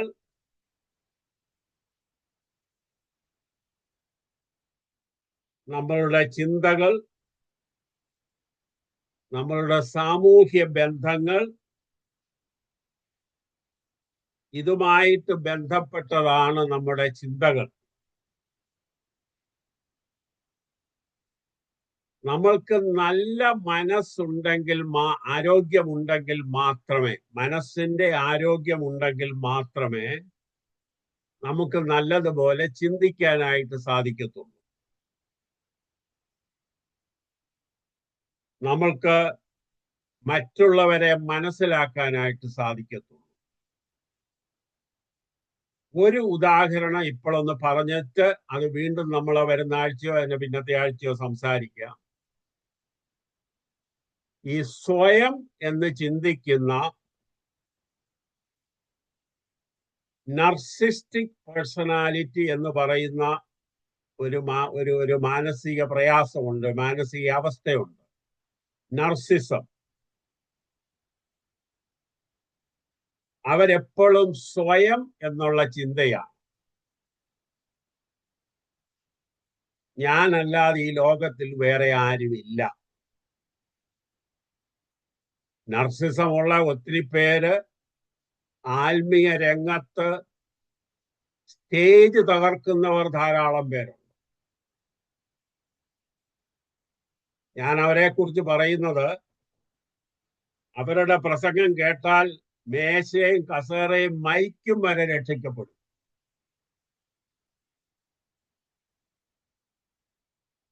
അങ്ങനെയുള്ളവരെ അറിയത്തില്ല. പക്ഷെ ആള് ശരിയല്ലെന്ന് മാത്രം. അവര് സ്വയമാണ്. അതൊരു ഒരു രോഗാവസ്ഥയാണ്. അതൊരു ഹെൽത്തി മൈൻഡുള്ള വ്യക്തിയല്ല. അവർക്കും സമൂഹത്തിനും വളരെയധികം ദോഷം ചെയ്യുന്നവരാണ്.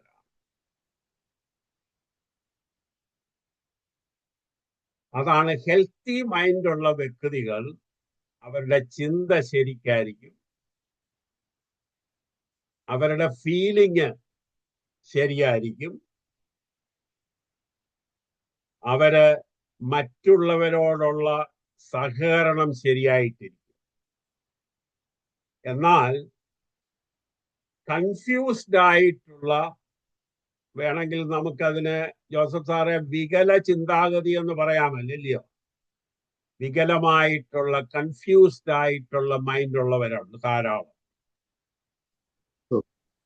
ആ കൺഫ്യൂസ്ഡ് മൈൻഡ് ഉള്ളവരാണ്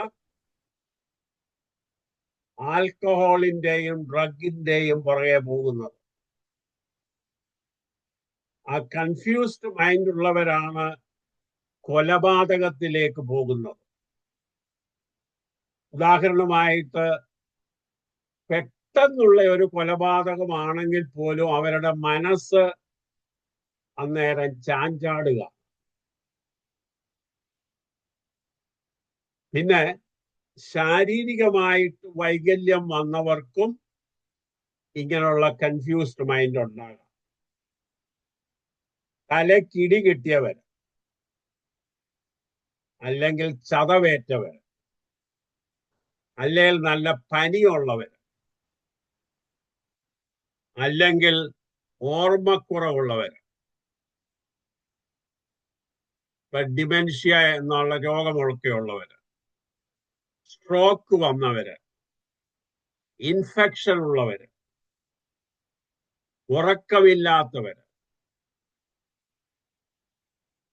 ഈ ഷുഗറിന്റെ രോഗമുള്ള, പ്രത്യേകിച്ച് ലോ ബ്ലഡ് ഷുഗർ ഒക്കെ ഉള്ളവർക്ക് കൺഫ്യൂഷൻ ഉണ്ടാകാം. ഈ കൺഫ്യൂഷൻ പെട്ടെന്ന് ഉണ്ടാകാം, ദിവസങ്ങൾ കൊണ്ട്, മാസങ്ങൾ കൊണ്ടും ഉണ്ടാകാം.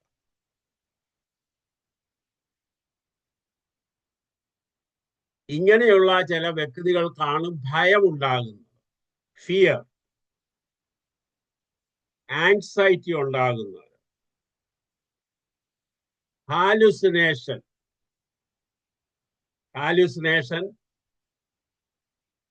രണ്ട് രീതിയിലുണ്ട്. ചിലരവരുടെ കാഴ്ച കൊണ്ട് നമ്മൾ കാണാത്ത സംഗതികൾ അവർ കാണും. അങ്ങനെ കാണുന്നവര് ദൈവത്തിൽ നിന്ന് ദർശനം പ്രാപിച്ചവരാണെന്ന് പറയുന്നവരെ എനിക്കറിയാം. നമ്മൾ കേൾക്കാത്തതായിട്ടുള്ള ശബ്ദം അവർ കേൾക്കും. വിഷ്വൽ ഹാലുസിനേഷൻ, ഓഡിറ്ററി ഹാലുസിനേഷൻ, അതെല്ലാം രോഗാവസ്ഥകളാണ്. അതിന് ചികിത്സ ഇന്ന് അവൈലബിൾ ആണ്. അങ്ങനെ കൺഫ്യൂസ്ഡ് ആയിട്ട് മൈൻഡ് ഉള്ളവരാണ്, അജിറ്റേഷൻ, വളരെ വെപ്രാളമുള്ളവരാണ്. അവരെ സ്ഥലകാല ബോധമില്ലാതെ പെരുമാറും. അവരുടെ സ്വഭാവത്തില് വളരെ വ്യതിയാനങ്ങൾ ഉണ്ടാകും. ഒരു വിഷയം കൂടെ പറഞ്ഞിട്ട് ഇന്നത്തെ ക്ലാസ് അവസാനിപ്പിക്കാം. മാനസിക രോഗം, അതിന് വേറൊരു വാക്കാണ് മെന്റൽ ഹെൽത്ത് ഡിസോർഡേഴ്സ്. ഓർഡർ ഇല്ലാത്ത ഒരവസ്ഥ. ഇപ്പൊ ഒരു മുറിക്ക് തന്നെ ഓർഡർലി ഉള്ള ഒരവസ്ഥയുണ്ട്. എൻ്റെ ഭാര്യ എപ്പോഴും പറയാറുണ്ട്, എൻ്റെ മുറിക്കകത്ത് എവിടെ നോക്കിയാലും പേപ്പറും ഫയലുകളുമാണ്. ഞാൻ എൻ്റെ കഴിവിൻ്റെ പരമാവധി ശ്രമിക്കുന്നുണ്ട് അത് ഓർഡറിലാക്കാനായി. ഒരു ക്ലാസ് കഴിഞ്ഞ് വേറൊരു ക്ലാസ്സിലേക്ക് പോകുമ്പോൾ വേറൊരു ഫയൽ എടുക്കും, ബുക്കുകൾ നോക്കും. ഇതുപോലാണ് നമ്മളുടെ ജീവിതത്തിൻ്റെ അവസ്ഥ. എല്ലാം അങ്ങും ഇങ്ങുമായിട്ടൊക്കെ കിടക്കുക. അത് നമ്മുടെ ചിന്തകളെ ബാധിക്കും. അവിടാണ് നമ്മളെ കാണാത്ത കാര്യങ്ങൾ കാണുക എന്ന് പറയുന്നത്. മൂഡിനെ ബാധിക്കും. മൂടെന്ന് പറഞ്ഞു കഴിഞ്ഞാൽ പിന്നെ നമ്മൾ ചില പറഞ്ഞു കേട്ടിട്ടല്ലോ, രാവിലെ കാണുന്ന വ്യക്തിയല്ല വൈകിട്ട് കാണുന്നത്. ചർച്ചിൽ കാണുന്ന വ്യക്തിയല്ല തിങ്കളാഴ്ച കാണുന്നത്. ഓഫീസിൽ പോകുന്ന ഭർത്താവിനെയല്ല തിരിച്ചു വരുമ്പോൾ നമ്മൾ കാണുന്നു.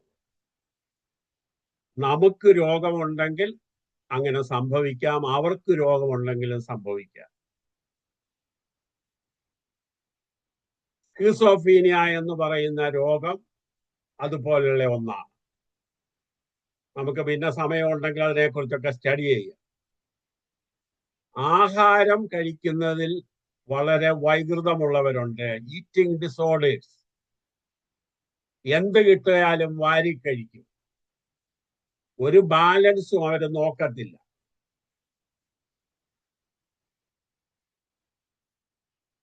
ലാസ്റ്റ് വാക്കായിട്ട് എനിക്ക് പറയാനായിട്ടുള്ളത്, നമ്മൾ വേദപുസ്തകം പഠിക്കുന്ന അതേപോലെ തന്നെ നമ്മൾ മനസ്സിലാക്കേണ്ടത് ലോകത്തിലെ ഈ മനുഷ്യന്റെ പ്രശ്നങ്ങൾ നമ്മൾ മനസ്സിലാക്കണം. അവന്റെ മാനസികാവസ്ഥ എവിടാണെന്ന് മനസ്സിലാക്കണം. അവന്റെ ബിഹേവിയറുകൾ, സ്വഭാവങ്ങൾ എങ്ങനെയാണെന്ന് നമ്മൾ മനസ്സിലാക്കണം. എങ്കിൽ മാത്രമേ നിങ്ങൾക്ക് അവരോട് വേണ്ട രീതിയിൽ പ്രതികരിക്കുവാനായിട്ട് സാധിക്കത്തുള്ളൂ. ചുരുക്കത്തിൽ ഈ മൈൻഡ് ശരിയല്ല എങ്കിൽ ശരിയായിട്ട് നിങ്ങൾക്ക് ചിന്തിക്കുവാനോ വികാരങ്ങളെ പങ്കിടുവാനോ നിങ്ങളെ തന്നെയോ മറ്റുള്ളവരെയോ മനസ്സിലാക്കാനോ സാധിക്കത്തില്ല. അപ്പൊ മൈൻഡിന്റെ ആരോഗ്യം വളരെ പ്രാധാന്യമുള്ളതാണ്. മാനസിക രോഗികൾ ലോകത്തിൽ ധാരാളം വർദ്ധിച്ചു വരിക. മാനസിക ആരോഗ്യ രംഗം പണ്ടത്തേതിൽ വളരെയധികം വിപുലമായിട്ടുണ്ട്. ആ വിഷയങ്ങളെക്കുറിച്ചും പല മാനസിക രോഗങ്ങളെക്കുറിച്ചും ദൈവം അനുവദിച്ചാൽ വരുന്ന ആഴ്ചയിൽ ഞാൻ ക്ലാസ് എടുക്കാം. നിങ്ങൾക്ക് എന്തെങ്കിലും ചോദ്യങ്ങൾ ഉണ്ടെങ്കിൽ ഇപ്പോൾ ചോദിക്കാൻ ഒരു 3-4 മിനിറ്റ് ഉണ്ട്. ഇനി അത് കഴിഞ്ഞതിന് ശേഷം ഞാനൊരു 10-15 മിനിറ്റ് കൂടെ കമ്പ്യൂട്ടറിൽ കാണും. നിങ്ങൾക്ക് ചോദ്യങ്ങൾ ചോദിക്കണമെങ്കിൽ ചോദിക്കാം. ആർക്കെങ്കിലും എന്തെങ്കിലും സംശയം പൊതുവായിട്ട് ചോദിക്കാനുണ്ട്, ഇപ്പം ചോദിക്കാം. സാർ ഒരു ക്ലാസ് പോയിക്കൊണ്ടിരിക്കുന്ന പറഞ്ഞില്ലേ, 30 ക്ലാസ്സുകളായി പറഞ്ഞില്ലേ, അത് എന്തിന്റെ ക്ലാസ് ആണ്? അത് കൗൺസിലിംഗ്, പാസ്റ്ററൽ കെയർ. പക്ഷെ അതിനകത്തുള്ള ഒരു വ്യത്യാസം എന്നാണെന്ന് ചോദിച്ചാൽ പിന്നെ സൈക്കോളജിക്കലായിട്ടുള്ള വിഷയങ്ങളെ കുറിച്ച് അവിടെ പഠിപ്പിക്കുന്നുണ്ട്. അപ്പൊ ഉദാഹരണമായിട്ട് പറഞ്ഞാൽ, ഇന്നലെ ഞങ്ങളുടെ ട്രോമ എന്ന് പറയുന്ന വിഷയത്തെ കുറിച്ചാണ് ക്ലാസ് തുടങ്ങിയത്. ട്രോമ എന്താണെന്ന് അറിയാമോ എനിക്ക്? അറിയാം സാർ, ഞാൻ പഠിക്കുന്നുണ്ട്, കൗൺസിലിംഗ് സൈക്കോളജി പഠിക്കുന്നു. ഓക്കെ. ട്രോമ, അപ്പൊ അത് എന്തുകൊണ്ടുണ്ടാകുന്നു, അതെങ്ങനെയാണെന്നുള്ളത് പഠിക്കുന്നു. അതിന് മുമ്പത്തെ ഒരാഴ്ചയില് ഞങ്ങള് ഗ്രീഫിനെ കുറിച്ച് പഠിച്ചു.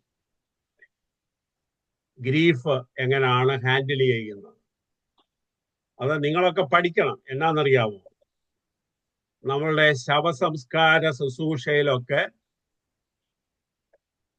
വിഡ്ഢിത്തങ്ങൾ, അബദ്ധങ്ങൾ പറയാതിരിക്കാൻ നമുക്കത് സഹായിക്കും. ഒരു ഉദാഹരണം പറയാം. നമ്മളിൽ പലരും ചെയ്തിട്ടുള്ള ഒരു കാര്യം പറയാം. ഈ അടക്ക ശുശ്രൂഷയുടെ സമയത്ത് അനേക പ്രാസംഗികർ പറയുന്ന ഒരു വാക്കാണ് ദൈവത്തിന് ഇഷ്ടമായത് കൊണ്ട് ആ തോട്ടത്തിലെ നല്ല പൂ അങ്ങ് പറിച്ചോണ്ട്.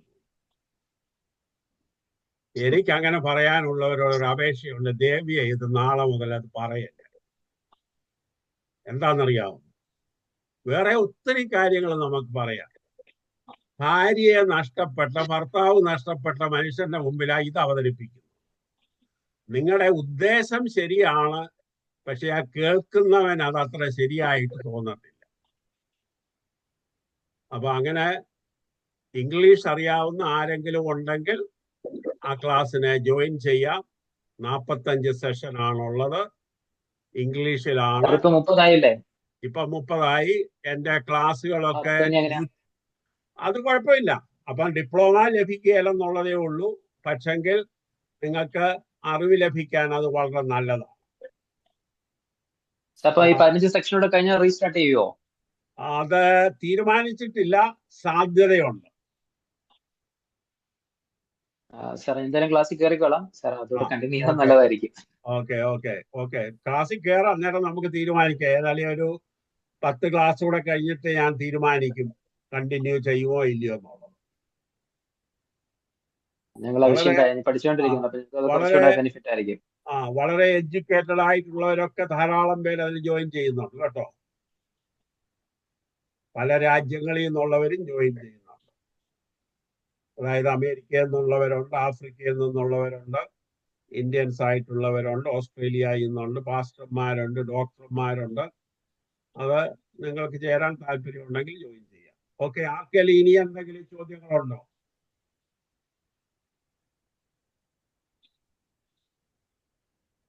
ഉണ്ടോ?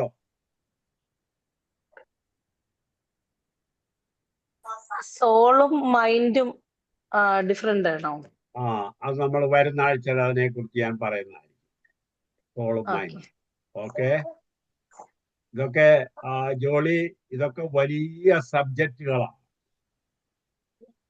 വലിയ സബ്ജക്റ്റ് എന്ന് പറഞ്ഞാൽ മാസങ്ങള് എടുത്ത് പഠിക്കേണ്ട വിഷയങ്ങളാണ്. വരുന്ന ആഴ്ചയിൽ ഞാൻ അതിനെക്കുറിച്ച് ഉത്തരം കൊടുക്കുന്നതായിരിക്കും. ഇത് തമ്മിൽ എന്നാ വ്യത്യാസമൊന്നും കേട്ടോ. Okay sir, thank you. Okay, ഒരു ചോദ്യം കൂടെ ചോദിക്കാം, എന്നിട്ട് നമ്മൾ അവസാനിപ്പിക്കാം. ആർക്കെങ്കിലും ഉണ്ടെ ഒരു ചോദ്യം കൂടെ ചോദിക്കാം. സാർ, ഈ കോഴ്സ് എങ്ങനെയാ, ഡെയിലി ആണോ? ഏത് കോഴ്സാ സാറേ? സാറ് ഇപ്പൊ നടന്നുകൊണ്ടിരിക്കുന്ന കോഴ്സ് എല്ലാ സൺഡേയിലും അമേരിക്കൻ ടൈമിൽ 8:30 eastern standard time, Indian time രാവിലെ 6 മണിക്ക്, മൺഡേ 6 മണിക്ക്. ജോസഫ് സാർ അതിൽ കയറുന്നുണ്ട്. ഇന്ത്യയിൽ നിന്ന് പലരും കയറുന്നുണ്ട്. പക്ഷെ ഇംഗ്ലീഷിലാണെന്ന് മാത്രം, മലയാളം അതിനകത്ത് പറയത്തില്ല. കാരണം പല ലാംഗ്വേജ് ഗ്രൂപ്പിൽപ്പെട്ടവരുണ്ട്, പാസ്റ്റർമാരുണ്ട്, അച്ഛന്മാരുണ്ട്, ഡോക്ടർമാരുണ്ട്, കൗൺസിലിംഗ് ചെയ്യുന്നവരുണ്ട്, നേഴ്സുമാരുണ്ട്, എല്ലാവരും ഉണ്ട്. അപ്പൊ ഇംഗ്ലീഷ് അറിയാവുന്നവർക്ക് അത് ചേരാം. അതേ കോഴ്സ് തന്നെ മലയാളത്തിൽ ചെയ്യണമെന്ന് പ്ലാൻ ഉണ്ട്, പക്ഷെ തീരുമാനമായിട്ടില്ല. അപ്പോൾ ഇന്നത്തെ ക്ലാസ് ഇവിടെ വെച്ച് അവസാനിപ്പിക്കുകയാണ്. സാറേ, ജോസഫ് സാറേ, പ്രാർത്ഥിക്കുക, എന്തെങ്കിലും ചെയ്യണമെങ്കിൽ ചെയ്യാം കേട്ടോ. അത് കഴിഞ്ഞ് ഞാൻ റെക്കോർഡിങ് ക്ലോസ് ചെയ്യും. ഓക്കെ സാറേ, ക്ലാസ്സിന് വളരെ നന്ദിയുണ്ട്. ഞങ്ങൾക്കൊന്നും സാധാഗതിയില് പരിചയമില്ലാത്ത ഒത്തിരി വിഷയങ്ങൾ സാറ് കൈകാര്യം ചെയ്തുകൊണ്ടിരിക്കുന്നു. ഞാനിവിടെ ഇരുന്ന് ഓരോരുത്തരുടെയും മുഖഭാവങ്ങളൊക്കെ ശ്രദ്ധിക്കുകയായിരുന്നു. ഞാൻ ക്ലാസ് എടുക്കുമ്പോൾ എനിക്ക് ആളുകളെ ഓരോരുത്തരുടെയും മുഖഭാവം ശ്രദ്ധിക്കാൻ പറ്റത്തില്ലല്ലോ. സാർ ക്ലാസ് എടുത്തപ്പോൾ ഞാൻ ഓരോരുത്തരെ ഇങ്ങനെ ശ്രദ്ധിച്ചു. അത്രമാത്രം താല്പര്യത്തോടും എല്ലാം നമ്മുടെ ജീവിതത്തിൽ ഇന്നല്ലെങ്കിൽ നാളെ നമുക്ക് ആവശ്യം വരും. ഞാൻ നേരത്തെ പറഞ്ഞ പാസ്റ്റർ, ഞാൻ എൻ്റെ ഉപദേശം സ്വീകരിക്കാതെ അദ്ദേഹം ആ കൊച്ചിനെ തുടർന്ന് ഉപദ്രവിച്ചുകൊണ്ടിരുന്നു. അതിന്റെ ഫലമായിട്ട് ആ കുടുംബം തന്നെ താറുമാറായി.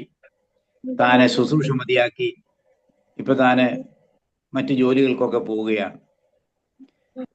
അതുപോലെ നമ്മുടെ ജീവിതത്തിൽ സംഭവിക്കാതിരിക്കാൻ വേണ്ടി അറിവുള്ളവർ പറഞ്ഞു തരുമ്പോൾ അത് ദൈവം തരുന്ന ഒരു വലിയ വരദാനമായി സ്വീകരിച്ച് നമ്മുടെ ശുശ്രൂഷയിൽ ശക്തിപ്പെടുവാൻ ദൈവം നമ്മളെ സഹായിക്കട്ടെ എന്ന് പ്രാർത്ഥിക്കുന്നു. നമുക്ക് ഇന്നത്തെ മീറ്റിംഗ് പ്രാർത്ഥിച്ച് അവസാനിപ്പിക്കാം. ബേബി ജോൺ പാസ്റ്റർ, ആഗ്രയിൽ നിന്നുള്ള ബേബി ജോൺ പാസ്റ്റർ പ്രാർത്ഥിച്ച് മീറ്റിംഗ് ആശീർവാദം പറയുന്നത്.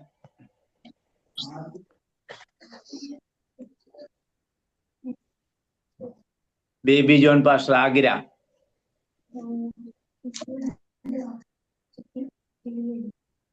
പോയോ? എന്നാ പാസ്റ്റർ രവികുമാർ പ്രാർത്ഥിച്ചാട്ടെ. എന്നാ ഓക്കെ പ്രാർത്ഥിക്കും. മഹാപരിശുദ്ധനും നിത്യനുമായ ഞങ്ങളുടെ ദൈവമേ, സ്വർഗീയ പിതാവേ, കർത്താവേ, നല്ല കർത്താവേ, വലിയ സമയത്തിനായി സ്തോത്രം ചെയ്യുന്ന അവിടുത്തെ പുത്രനും ഞങ്ങളുടെ രക്ഷിതാവുമായ യേശു ക്രിസ്തുവിന്റെ നാമത്തിൽ ഞങ്ങൾ ദൈവസേനയിലേക്ക് അടുത്തു വരുന്ന കർത്താവേ, ഇന്ന് കർത്താവേ, മാനസികമായ വിഷയങ്ങളെ കുറിച്ച്, മനസ്സിൻ്റെതായ വിഷയങ്ങളെ കുറിച്ച് വിവിധങ്ങളായ തരത്തിൽ കർത്താവേ അത് പ്രയോജനപ്പെടുത്തുവാനുള്ള കാര്യങ്ങളെ കുറിച്ച് ഇന്ന് hallelujah amen hallelujah Thomas sir amen class എടുത്തല്ലോ. അതൊക്കെ ഞങ്ങളുടെ ജീവിതത്തിലും ശുശ്രൂഷകളിലും അനുഗ്രഹമായിരിക്കാൻ സ്വർഗത്തിലെ ദൈവം സഹായിക്കേണ്ടതിനായിട്ട് പ്രാർത്ഥിക്കുന്നു. കർത്താവ് അത്ഭുതങ്ങളെ പ്രവർത്തിക്കണമേ. ഈ കൗൺസിലിംഗ് കോഴ്സ് അനേകർക്ക് ആത്മീയമായിട്ടും മാനസികമായിട്ടുള്ള വിഷയങ്ങൾക്കൊക്കെ അനുഗ്രഹമായിരിക്കാൻ ദൈവം ഇടയാക്കണം. ഈ ക്ലാസ്സിൽ പങ്കെടുക്കുന്ന എല്ലാ പ്രിയപ്പെട്ടവരും ദൈവം അനുഗ്രഹിക്കണം, സഹായിക്കണം. ഞങ്ങളെല്ലാം ഏൽപ്പിച്ച് പ്രാർത്ഥിക്കുന്നു. കർത്താവ് പ്രവർത്തിച്ച് മഹത്വം കൊടുക്കണം. യേശു ക്രിസ്തുവിന്റെ വിലയേറിയ നാമത്തിൽ തന്നെ ആമേൻ. പിതാവായ ദൈവത്തിന്റെ സ്നേഹവും പുത്രനായ യേശു ക്രിസ്തുവിന്റെ കൃപയും പരിശുദ്ധാത്മാവിന്റെ സംസർഗവും സഹവാസവും ഞങ്ങളോർത്ത് പ്രാർത്ഥിച്ച എല്ലാ വിഷയങ്ങളോടും ഇന്നു മുതൽ എന്നേക്കും കർത്താവിന്റെ രണ്ടാമത്തെ വരവ് വരെ ഉണ്ടായിരിക്കുമാറാകട്ടെ. ആമേൻ.